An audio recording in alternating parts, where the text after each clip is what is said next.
Usahawan dan pelakon Rosita Chewan baru-baru ini berkongsi pandangannya tentang masa depan anak perempuannya, Aisyah Diarana, yang buat ramai netizen tertarik untuk berbincang. Menerusi satu perkongsian di TikTok, Cheta mengaku dia sebenarnya kurang setuju kalau Aisyah mahu memilih dunia hiburan sebagai kerjaya apabila dewasa nanti.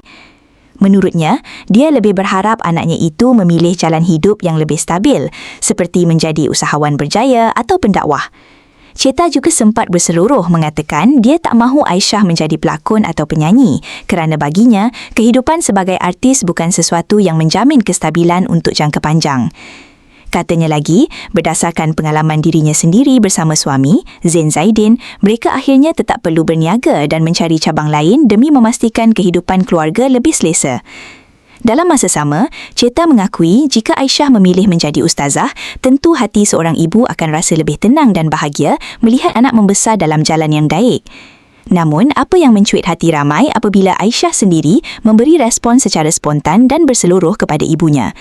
Menurut Aisyah, minat dan jalan hidup adalah pilihan dirinya sendiri dan bukan sesuatu yang boleh ditentukan orang lain, walaupun ibu bapa sendiri. Perbualan santai itu kemudian mendapat perhatian netizen yang rata-ratanya terhibur melihat cara mereka berdua berbincang dengan begitu terbuka dan mesra. Kadang-kadang dalam hubungan ibu dan anak, bukan semua tentang mengawal pilihan hidup, tapi belajar memahami impian yang berbeza antara satu sama lain. Terima kasih kerana menonton Chua Viral TV. Jangan lupa like, komen dan subscribe untuk terus dapatkan update terkini tentang dunia hiburan Malaysia. Jumpa lagi di video seterusnya. Stay tuned untuk lebih banyak kisah sensasi.